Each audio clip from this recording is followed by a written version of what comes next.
சரியா ஆடலன்னு வேற சொல்லிக்கிட்டு இருக்க. உண்மையிலேயே இடையில வந்து ஆறாருல அவரு ஒருத்தர் ஊதா சட்டை போட்டுருக்கிறவர் தெரியும். ஊதா சட்டை போட்டுருக்கிறவர்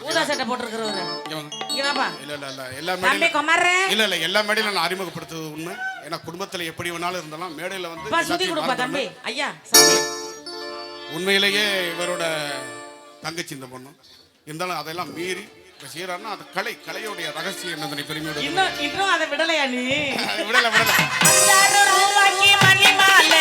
கழுத்துக்கு பொறுத்த மடி அந்த ரூபாய்க்கு மணி மாலை கழுத்துக்கு பொறுத்த மடி